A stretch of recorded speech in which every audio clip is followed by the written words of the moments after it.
Very warm welcome on my YouTube channel Nikhil Mistry science learn with fun. Friends, आज हम यहाँ पे डिस्कस करने वाले हैं 9th स्टैंडर्ड इंग्लिश मीडियम के अंदर साइंस एंड टेक्नोलॉजी में एनवायरनमेंट पोर्शन के अंदर चैप्टर नंबर 14 कि जिसका टाइटल है नेचुरल रिसोर्सेज, उसके पार्ट 1 के बारे में। बहुत ही इजी चैप्टर्स है, एनवायरनमेंट के रिलेटेड है, उसके लिए थोड़ी बहुत जो भी इन्फॉर्मेशन है तो वो आप आगे लेके आए हो, तो हम यहाँ पर डिस्कशन करेंगे। तो आप देख सकते हो हमारा जो भी प्लानेट है अर्थ, ओके, तो आपको पता है कि पूरी जो भी गैलेक्सी होती है, ओके, उसमें से सिर्फ एक अर्थ ही ऐसी है कि जिसके ऊपर आपको लाइफ पॉसिबल है, ऐसा आप जानते हो। ओके, जो भी लाइफ है तो वो अर्थ के ऊपर बहुत सारे फैक्टर्स के ऊपर डिपेंडेंट है, क्योंकि आपको पता है कि कोई भी लिविंग बीइंग्स है तो उसको जीने के लिए, जिंदा रहने के लिए 3 बेसिक या तो मेन फैक्टर्स है, एयर है, वाटर है, ओके, और फूड है। तो मोस्ट ऑफ जो लाइफ फॉर्म्स होते हैं आपको पता है कि उसको जो भी required temperature, ambient temperature, water और फूड रिक्वायर्ड है, और ये रिसोर्सेज ओनली एंड ओनली अर्थ के ऊपर अवेलेबल है। जो भी एनर्जी है तो वो हमको सन में से क्या होती है तो भाई रेस के फॉर्म में मिलती है, और ये जो एनर्जी है वो क्या है तो भाई नेसेसरी है, रिक्वायर्ड है, किसके लिए, तो जो भी अर्थ के ऊपर जितनी भी बेसिक लाइफ एक्टिविटीज़ होती है, जो भी एक्टिविटीज़ हम परफॉर्म करते हैं, ओके, तो उसके लिए हमको एनर्जी रिक्वायर्ड है। तो what are this resources on the earth? तो आपको पता है कि अर्थ के ऊपर लैंड है, वाटर है और एयर भी है। एक्चुअल में लैंड क्या है तो लैंड सबसे आउटर क्रस्ट है अर्थ का, ओके, और लैंड वाला जो भी एरिया है उसको आप लिथोस्फीयर भी बोल सकते हो। पूरे अर्थ में 75% पार्ट तो ओनली वाटर का है, क्योंकि वाटर ने क्या किया है पूरे अर्थ पे 75% पार्ट कवर किया है, जिसमें से मेनली जो भी है सॉल्ट वाटर है कि जो ओशियन के अंदर कवर है, तो और उसके साथ आपको जो भी अंडरग्राउंड वाटर होता है वो भी आपको वहाँ पे मिलता है। तो ये जो कंप्राइज है तो उसको आप क्या बोल सकते हो, हाइड्रोस्फीयर। अगर लैंड है तो लिथोस्फीयर, और वाटर का जो भी एरिया है तो उसको आप हाइड्रोस्फीयर बोल सकते हो। और जहाँ पे जो एरिया एयर ने कवर किया है कि किस तरह से, तो अर्थ के आसपास एक प्रोटेक्टिव ब्लैंकेट जैसा लेयर उसने बनाया है, तो उसको आप क्या बोल सकते हो, एटमॉस्फेयर बोल सकते हो। तो जहाँ पे जो भी लिविंग थिंग्स है तो वो आपको यहाँ पे मिलती है, ओके, और मेनली 3 फैक्टर्स के ऊपर डिपेंड है। तो जो भी this life supporting zone of the earth where the atmosphere and the hydrosphere and lithosphere interact make if life possible। मतलब कि लिथोस्फीयर है, हाइड्रोस्फीयर है और एटमोस्फियर है, दोनों तीनों क्या होते हैं, एक दूसरे के साथ कंबाइन होते हैं, और जो भी लाइफ पॉसिबल मतलब कि जिंदा रहने के लिए भी जो भी क्लाइमेटिक कंडीशंस वो बनाते हैं उसको आप क्या बोल सकते हो, बायोस्फीयर बोल सकते हो।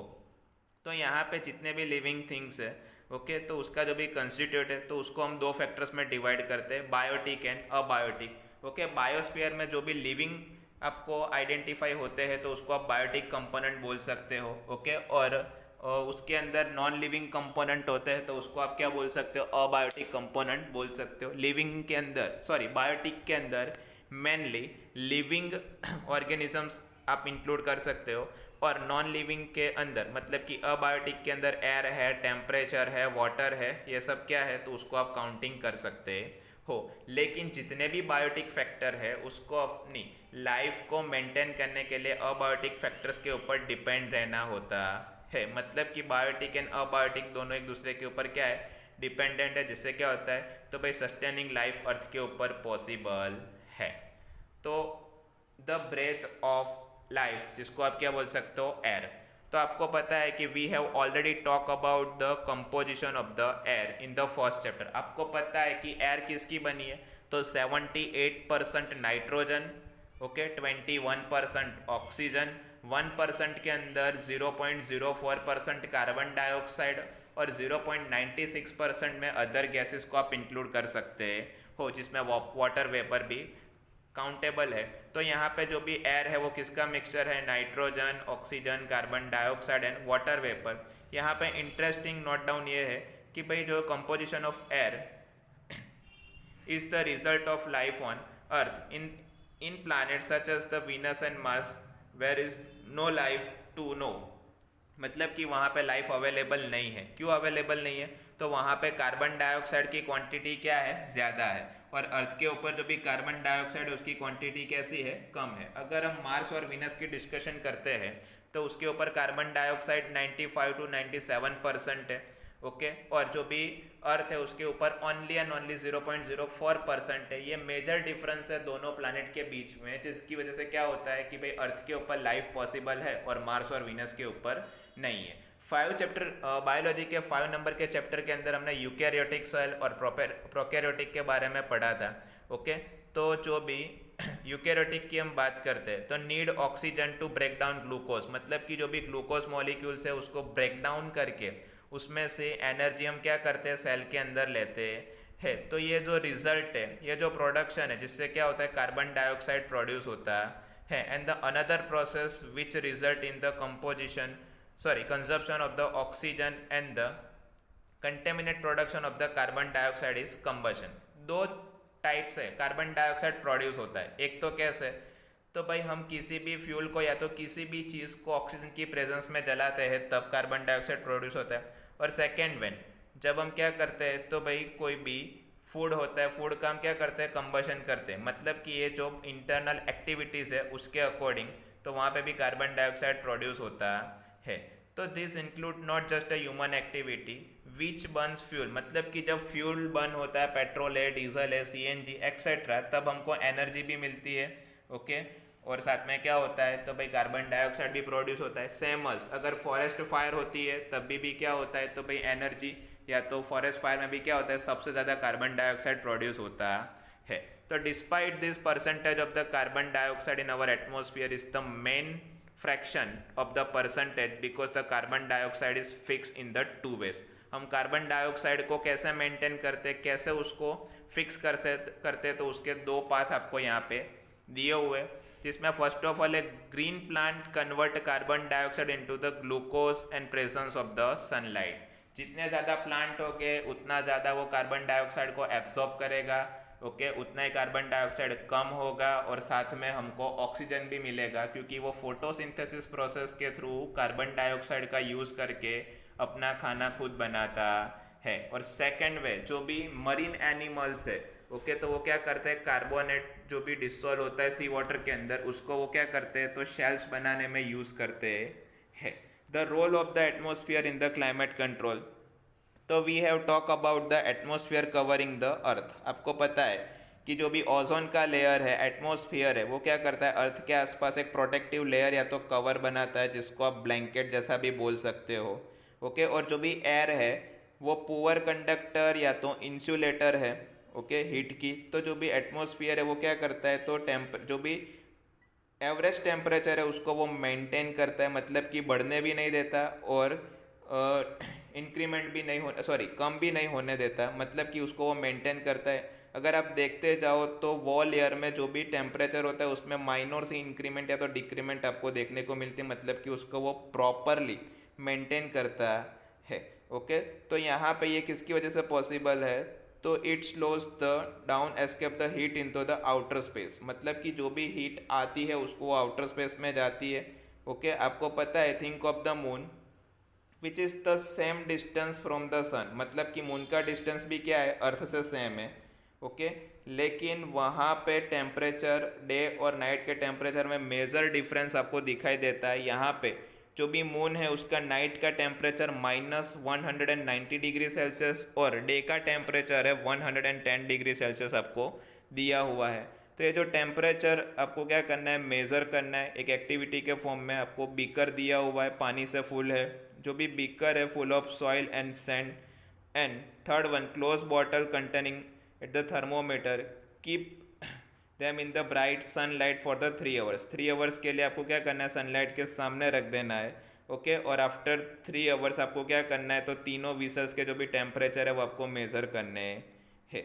तो आपको यहाँ पे जो भी टेम्परेचर रीडिंग मिलता है एक्टिविटी 1 और 2 का, तो वो क्या है, ओके। उसके अकॉर्डिंग कौन सा जो भी सब्सटेंस है या तो कौन सा बीकर या तो कौन सा पार्ट सबसे ज़्यादा जल्दी गर्म होता है, ओके, लैंड या तो सी, उसको आपको आइडेंटिफाई करना है। थर्मोमीटर से आपको टेम्परेचर को रीडिंग को चेक करना है, ओके।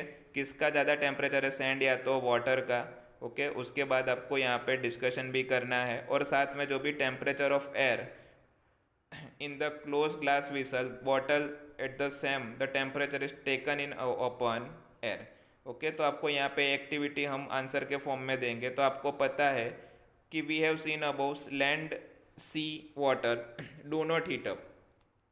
तो यहाँ पे सेम दोनों सेम रेट से क्या होते हैं, हीट नहीं होते हैं। क्यों? तो सीधी बात है, दोनों का जो भी कूलिंग रेट होगा वो भी क्या होगा, डिफरेंट होगा। तो उसके लिए एक एक्सपेरिमेंट के अकॉर्डिंग हम डिस्कशन करेंगे। द मूवमेंट ऑफ एयर, जिसको आप क्या बोल सकते हो, विंड्स बोलते हो। क्या बोलते हो, विंड्स।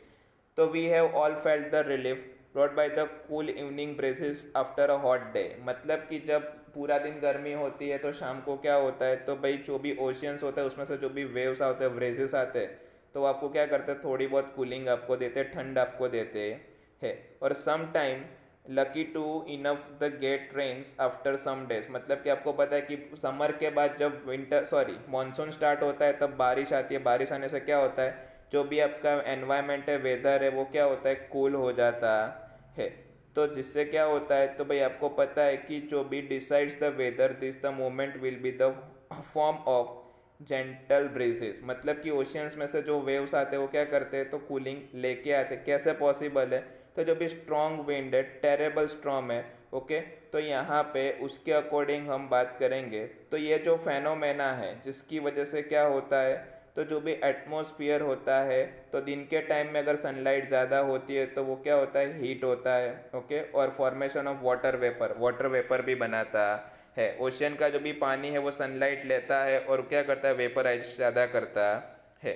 वाटर वेपराइजेशन से क्या होता है, तो water vapour is format due to the heating of water. आपको पता है कि जो भी पानी है वो हीट लेके क्या होता है, तो वेपराइज होता है, ओके। और जो भी वाटर बॉडीज़ होती है तो आपको पता है कि वो कहाँ पे जाती है, क्लाउड बनाती है।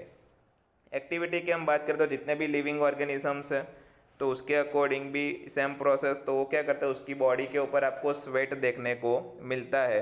Atmosphere can be heated from below by the radiation is that the reflected back of the री रेडियंट बाय द लैंड और द वाटर बॉडीज। मतलब कि अगर दिन के टाइम की डिस्कशन करें तो जो भी सन है, सन की लाइट की वजह से वाटर की कंपेयर में जो भी आपकी लैंड होती है वो क्या होती है, सबसे ज़्यादा हीट होती है, क्योंकि वहाँ पे री रिफ्लेक्टेड रेड्स होते हैं, ओके, वो जल्दी गर्म हो जाती है। उसको आप कन्वेक्शन करंट भी बोल सकते हो, okay. In order to gain understanding of the nature of convection current, तो यहाँ पे जो भी वाटर बॉडी है उसको हीट होने में टाइम लगता है और जो भी सैंड है तो वो इजीली हीटअप हो जाता है। तो आपको यहाँ पे एक्टिविटी के फॉर्म में करना क्या है, तो place a candle on a beaker और वाइड माउंटेड बॉटल। कैंडल रखनी है किसके ऊपर, कैंडल आपको बीकर के या तो जो भी वाइड माउंटेड बॉटल होता है, ओके, वहाँ पे आपको रखनी है। Light and incense stick, incense stick आपको क्या करनी है, जलानी है किसके, तो जो भी बॉटल है उसके माउथ के ऊपर। Which way does the smoke flow when the incense stick, जो भी इंस्टेंट स्टिक है उसका जो भी स्मोक है वो क्या होता है, अपर डायरेक्शन में जाता है, ओके। और जो भी कैंडल है उसकी फ्लेम भी कौन से डायरेक्शन में, तो अपवर्ड डायरेक्शन में ही फ्लेम आपको जलती हुई दिखाई देती है। तो आपको यहाँ पे जो भी उसकी रीजन्स है वो रीजन्स के बारे में आइडेंटिफाई करना है। तो ये जो पैटर्न है स्मोक की और जो भी इंसेंस स्टिक की, तो उसकी जो भी डायरेक्शन है, इन विच हॉट और कोल्ड एयर मूव, मतलब कि वो आपको क्या दिखाती है, तो जो भी हॉट और कोल्ड एयर है वो कैसे मूव करती है वो आपको दिखाती है। सिमिलर मैनर जो भी एयर है जब वो हीट होती है रेडिएशन प्रोसेस के थ्रू, ओके, तो वो क्या होती है, लैंड और वाटर से राइसिस होती है, मतलब कि ऊपर चली जाती है, क्योंकि जो भी हीट होती है, एयर होती है, वो हीट होने के बाद पतली हो जाती है। और जो भी कोल्ड एयर है वो क्या होती है, तो बॉटम सरफेस के ऊपर आती है। और जो भी थीन एयर है वो, मतलब कि वो क्या होती है, इजीली फास्ट वो मूविंग करती है। तो मतलब कि डे टाइम में क्या होता है, तो जो भी वेव्स होते हैं वो लैंड के ऊपर से वाटर बॉडी के ऊपर जाते हैं, और नाइट टाइम में वाटर बॉडी से लैंड के ऊपर वो आते हैं। तो ये जो सिचुएशंस है इन द कोस्टल रीजन में आपने देखा होगा, ओके, कि जो भी एयर है वो लैंड से क्या होती है, ऊपर होती है, जिससे वो फास्ट वो मूविंग करती है, फास्ट राइजिंग होती है, ओके। और जो भी लो प्रेशर वाली एयर होती है वो कहाँ पे होती है, तो बॉटम सरफेस के ऊपर होती है, लो प्रेशर के ऊपर होती है, जिससे जो भी उसकी मूवमेंट होती है वो क्या होती है, तो भाई स्लो होती है और वो विंड क्रिएट करती है, ओके। और जो भी डायरेक्शंस है तो वो कहाँ से कहाँ होती है, तो भाई सी से लैंड की ओर होती है। At the night both land and the sea start cool, मतलब कि डे टाइम में वो दोनों क्या होते हैं, गर्म होते हैं, और नाइट टाइम में वो दोनों क्या होते हैं, तो भाई कूल होना मतलब कि ठंडे होना स्टार्ट हो जाते है। ओके, तो जितनी जल्दी सॉइल गर्म होती है उतनी जल्दी ही वो ठंडी हो जाती है, और जो भी ओशन है उसको गर्म होने में भी टाइम लगता है और ठंडे होने में भी उसको टाइम लगता है। तो यहाँ पे डिस्कशन के अकॉर्डिंग देखते हैं, तो ये जो अपीयरेंस ऑफ द एरियाज है, low and high pressure coastal areas, तो नाइट में क्या इफेक्ट देता है आपको। Okay, the direction in with the air would flow at the night in the coastal area. तो यहाँ पे सिमिलरली जो इतनी भी मूवमेंट्स है, air resulting in the diverse atmospheric phenomena caused by the uneven heating, मतलब कि डे की कंपेयर में नाइट में प्रॉपरली आपको अपोजिट रिजल्ट्स आपको यहाँ पे मिलेगा। ओके, उसके ऊपर भी बहुत सारे फैक्टर्स होते हैं, वो यहाँ पे क्या करते हैं, अफेक्ट करते हैं। जो भी विंड है वो क्या होती है, रोटेट होती रहती है। Earth and the presence of the mountain range, उसके अकॉर्डिंग जो भी उसका पाथ है, ओके, वो भी चेंज होता रहता है। We will not go in this factor in the detail this chapter, but think about this, how the presence of the Himalayas change the flow। Himalayas है उसकी जो भी विंड्स है उसकी फ्लो है वो कैसे चेंज होती है। ओके, और जो भी इलाहाबाद है उसके और वो कैसे ट्रैवलिंग करती है। तो फ्रेंड्स, इसी के साथ हमारा वीडियो ख़त्म हो रहा है। अगर आपको ये वीडियो पसंद आया तो प्लीज़ वीडियो को लाइक कर दीजिए, वीडियो को शेयर कर दीजिए और वीडियो के ऊपर कमेंट कर दीजिए। Thank you.